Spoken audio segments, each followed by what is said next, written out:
Have you ever wondered if there was some magical part of you that you've been unable or afraid to access? Have you ever felt or been told you're crazy? Here's a thought to ponder. What if you're not?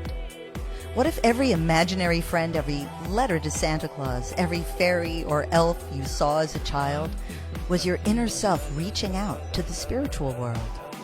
What if your blocks are really a bridge? What if your wounds are really your windows? What if all your anxiety and your trauma are there to elevate you to something greater than yourself? I'm here to tell you, you're not crazy, you're connected. Hear from the rock stars of the New Age world about that moment when they stepped into their power and how you can step into yours too. Here on Crazy Connected with your host, Bridget LeRoy. Welcome to this episode of Crazy Connected. I'm your host, Bridget LeRoy. I have an absolutely fascinating guest. I say that every time now, but we really do. Jo Figueras, and I know I'm not saying her name right. We just went over this, but I've had the joy of actually working with her. She was gifted to me actually as a Christmas gift by my sister for a soul contract for my husband and I. Jo is a coach. She's a jewelry designer. She's a podcaster. We could have like 4 Jo episodes, but we're only having one.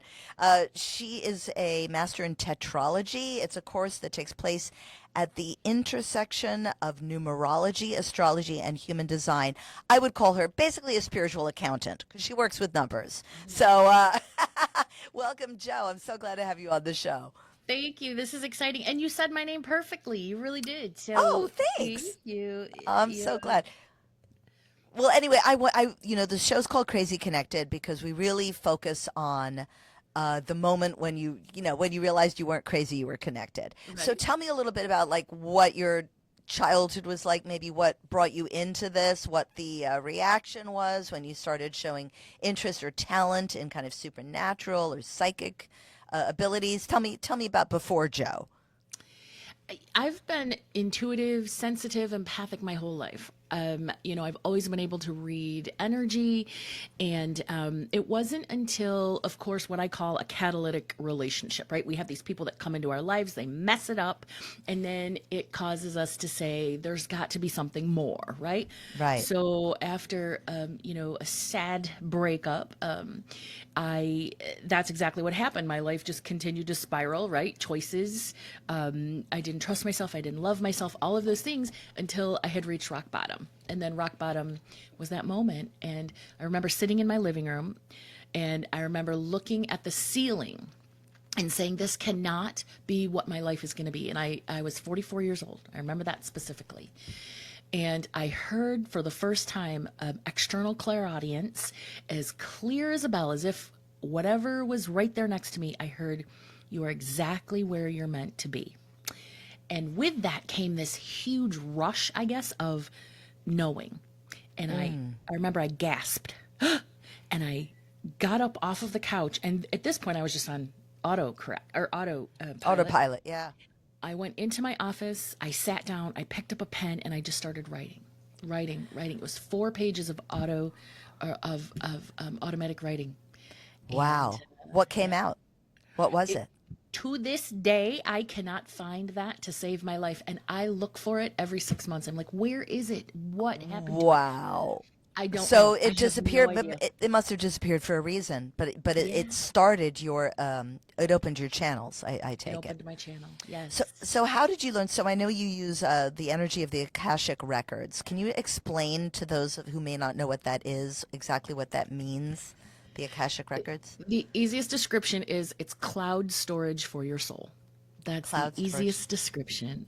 Cloud storage for your soul. Yes. And the records are not some library in the sky, and they're not inaccessible. They're accessible to everybody. It's a consciousness, actually, that is stored within your own soul, right? And if you think of it in terms of as a baby, we're surrounded by the amniotic sac, and that keeps us alive. That's our life giver. When we're born, it's sort of the same concept where we're surrounded by our soul. So the human body is actually supported by the soul, and that's where our different layers of energy exist, and that's where our records are.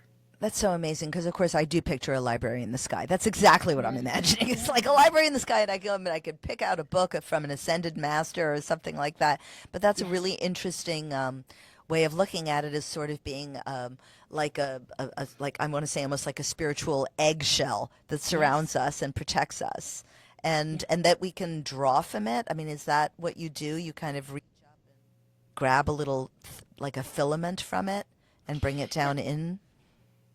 Every intuitive is different. Some people channel the written, I use my intuitive capabilities of visualization, clairaudience, my spiritual mediumship. So I will just simply ask for clarity and guidance on a random topic. And then I'll just close my eyes and I'll be shown it. I'll typically have that person's spirit guide show up.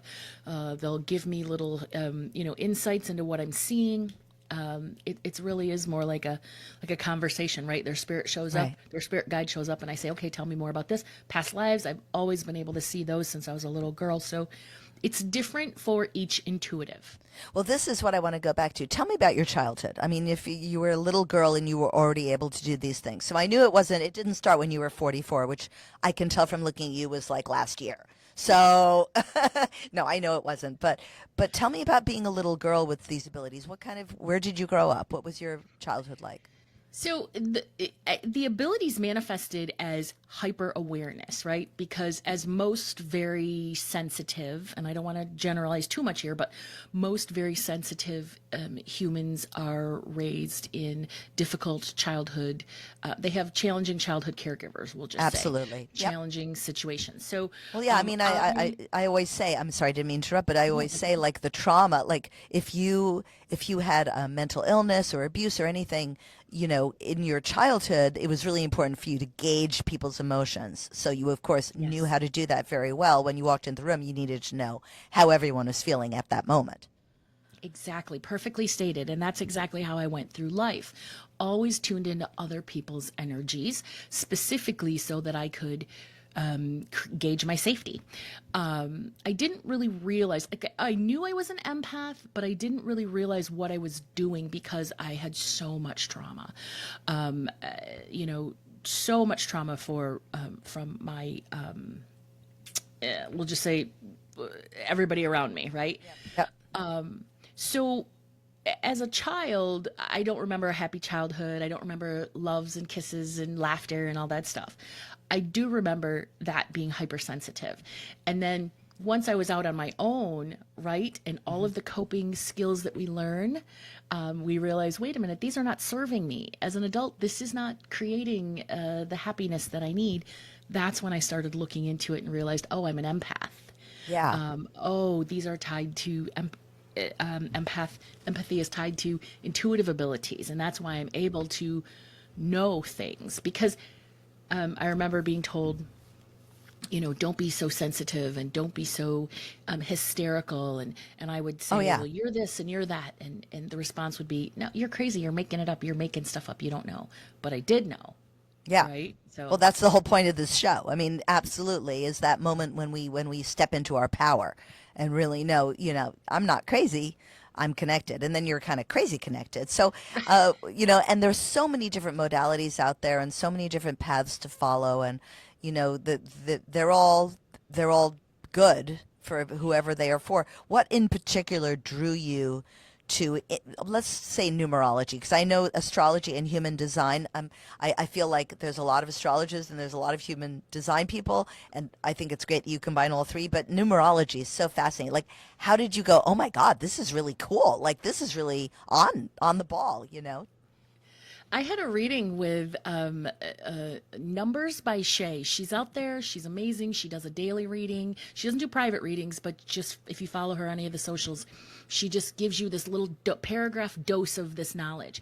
And I actually was lucky enough to know her. We were living in the same general area in Michigan, and I was lucky enough to snag a reading with her. And she gave me a numerology reading. It was amazing, and it explained everything. And how I say it now, numerology shows you that your personal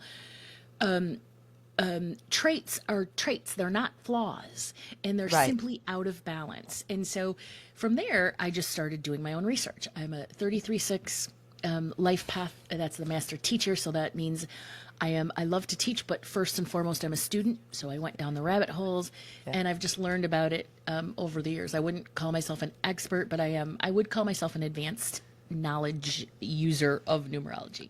And then you also, the tetralogy, you did work astrology. But I mean, I don't think maybe the average listener understands like how much study has to go into something like astrology to understand it's not just like the 12 signs. There's the houses, there's the whatever, the different, I've forgotten what they're called, but like the secondary planets and the signs, like the lines between them and all the things you have to know. The what are they called? Like, what are they called? Not polyps. That's the wrong thing, but they're like little nodules, Oh, nodules, the nodules. nodes, yes, the nodes. I'm obsessed with Polyps the are what nodes. guys get on their prostate. Right. I didn't mean polyps. I meant nodules. That's the astrology. But there's so much knowledge that goes into that. So much knowledge that goes into numerology. So much knowledge that goes into human design. And you combine the three of them for people and formulate these Yes, soul contracts. Is that what it is? yes, yes, So yes. so tell me a Several little bit years about ago, that. Yeah. several years ago, I remember I said to Spirit, I was like, I'm tired of being a teacher. I want to learn something.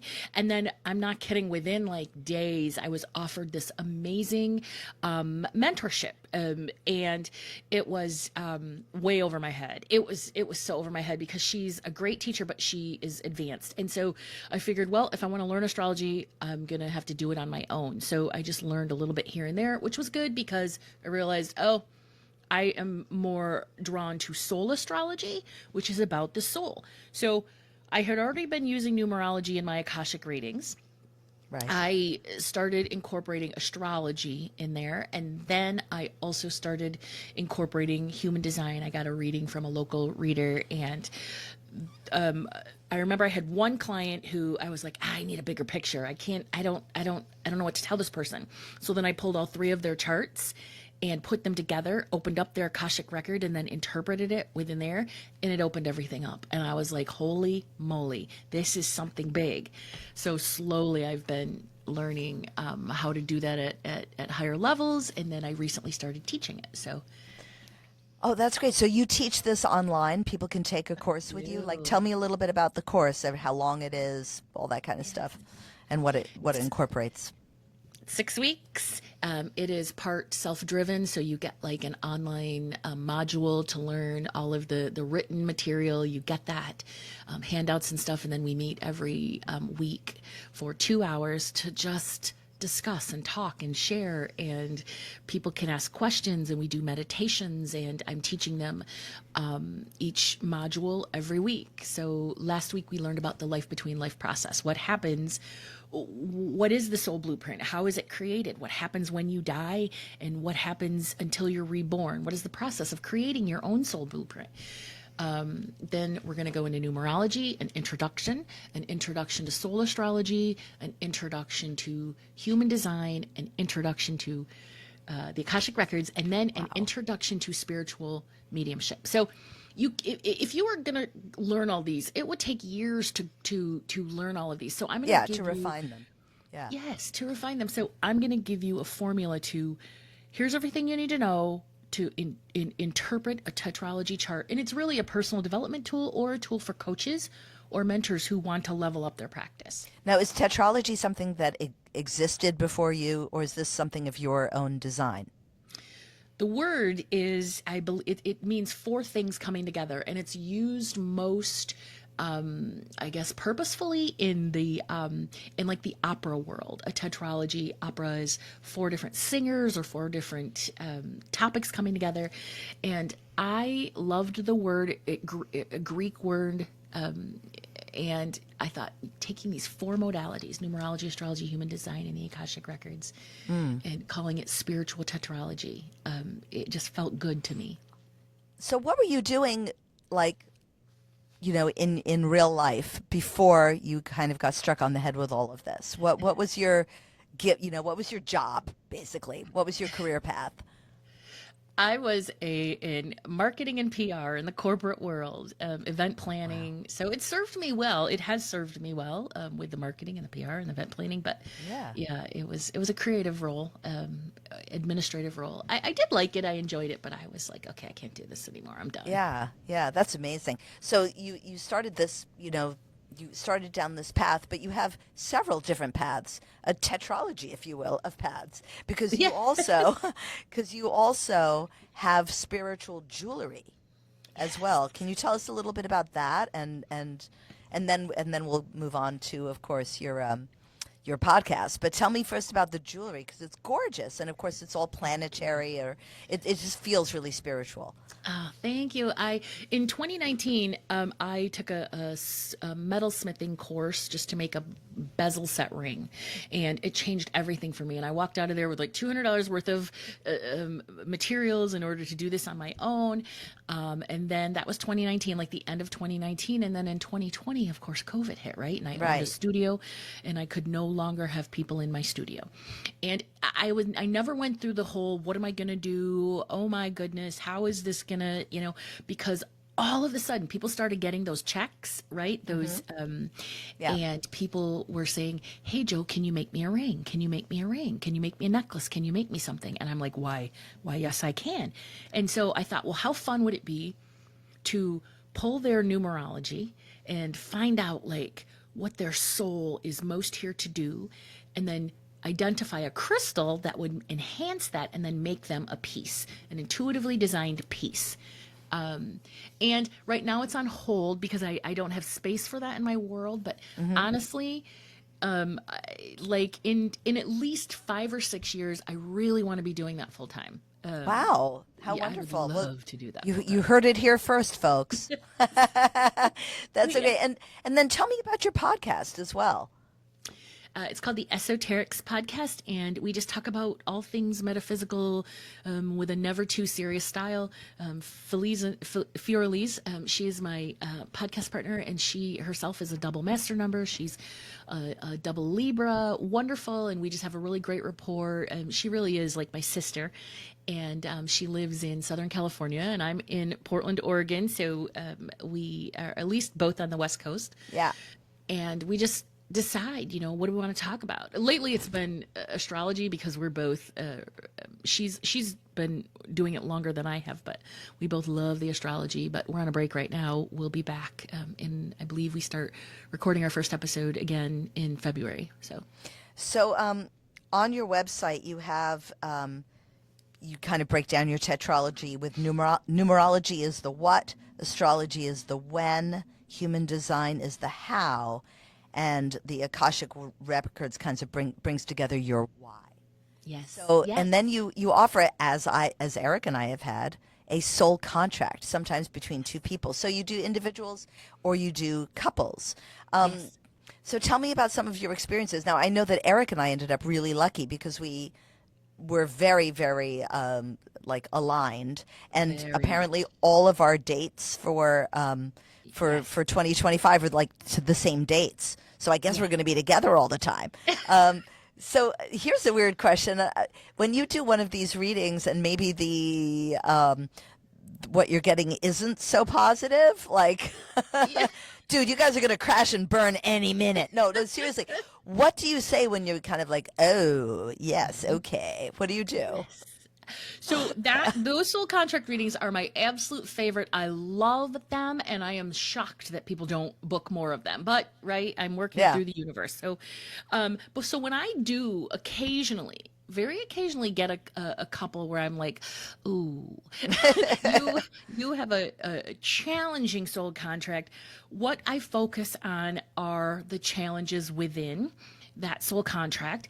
For instance, if someone two people come together to learn patience, and it's just not working, right? Because the soul contracts are one person hasn't done a certain, I don't know, gone through a certain piece of their life or balanced a piece of karma that they need in order to be where they need to be in order to bring balance to that contract.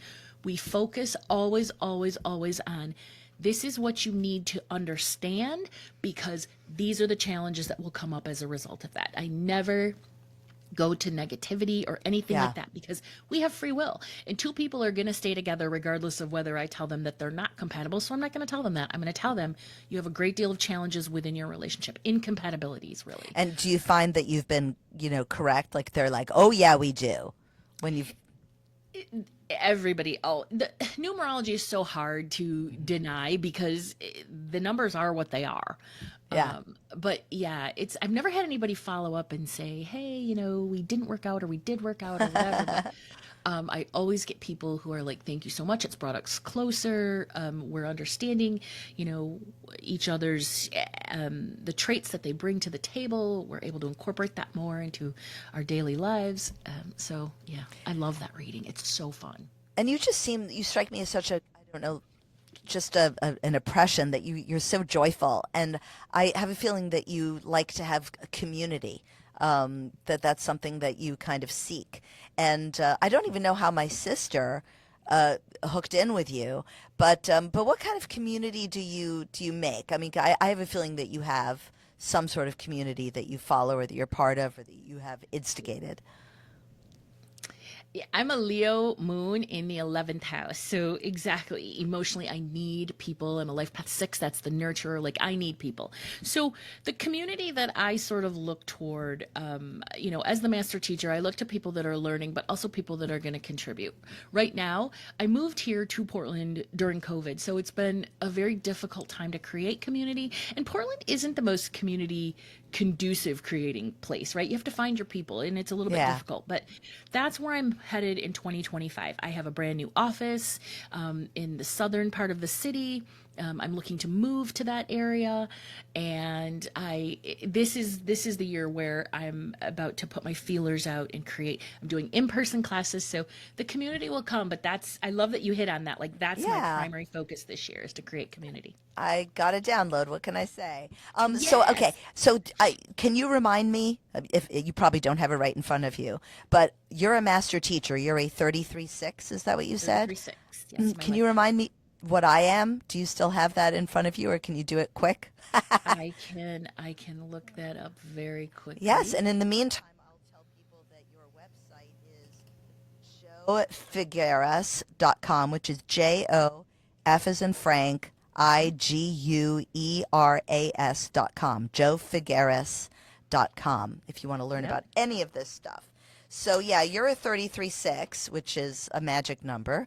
And what am A I? master number. A You master are number. Yeah, listen, and that is not magic. That is challenge and challenge and challenge. But I'm very grateful for what it's taught me. Yeah. You, on the other hand, oh, you are my favorite life path number. You are the life You're path just 5.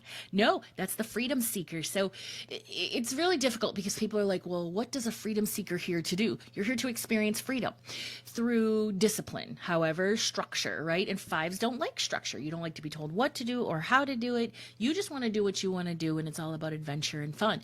yeah. But it's also about manifestation. So I love the Life Path 5s. They're very fun people. That's me. So much fun. Yes. And then what's my master? Do I have a master number? Because Yes, your heart's desire number, which is the thing that lights you up, is a master number 22/4. So you're the master builder. So ah, you're going to experience freedom through the things in your life that you build, the structures, the legacies, but you'll also be teaching others through what it is that you build. So those 3 things: build something, teach others, and that will provide you with the freedom that your soul needs. that's so interesting because my human design, I thought, was that I was a manifesting generator because I wanted to be a manifesting. I'm not. I'm a generator, and I just had this talk with my producer Tia Greene-Granger, who's sitting right here with me, because I do seem to manifest things, but I'm really good at the follow through, which is weird because as a kid I never finished anything. But I start and I try to build things like my newspaper or my different businesses. And yeah, so I do see that as being a generator and or a builder. So it seems to all kind of, but the freedom part is like, well, I don't want to do this anymore. You guys take over. I'm going away for a year, so Yes. yeah. And So that's the part that's the part to honor too, because the generators are the initiators, but then initiators are also like, all right, well, I'm done, so I'm going to move on to the next thing because it's more fun. so explain, we have like 3 minutes left or so. Tell me some of the offerings that people can come to you and get if they visit your website, joefigueras.com. You can get a Tetrology reading. You can get a basic Akashic reading. I have a 30-minute option. You can get soul blueprint readings or a spiritual mediumship reading where I connect you to whatever spiritual being wants to come through. And then right now I'm focusing mostly on classes. So I will have a class, a self-driven online course dropping very soon about how to create consistency in your practices, and I do teach you how to open up the Akashic Records. So you don't need to take a big, expensive, long course on the Akashic Records. It's a simple prayer. There's no gatekeeping, and I am on a mission to make the Akashic Records accessible to everybody. That's great. Those are some of the things. That's wonderful. And, going back to the Crazy Connected, I mean, we talked about, the childhood and the trauma, and then your moment, on the couch at age 44 and hitting your bottom. Do you now feel like you're crazy connected, like super duper connected? Super duper connected. Last night, a full moon meditation, I did a private one, and I just sat in gratitude I am so grateful for where I am and what I have to look forward to and the tools that I have now to create my future. And I would, when you get to the point where you can say, I'd do it all over again if I had to in order to get here, that's where I am. So yeah, I'm crazy connected. I have the power to create my experiences, end of story. And I'm about to create those experiences the way that I want them. Jo Figueras, thank you so much for coming on Crazy Connected. If you want to reach out to Jo, who is such a lively, brilliant, ebullient being, I've had so much fun getting to know you, and thank you again for my own soul contract. You can reach her at jofigueras.com, and it's just been a pleasure speaking with you again, and let's stay in touch. And I'm going to have to go on and look at this jewelry, but of course I have to look at it with my husband because I have enough jewelry, supposedly. So anyway, it's been so much fun talking to you. Thank you, Jo, for coming on Crazy Connected. Thank you, Bridget. It's been such an honor. I appreciate you. Thank you.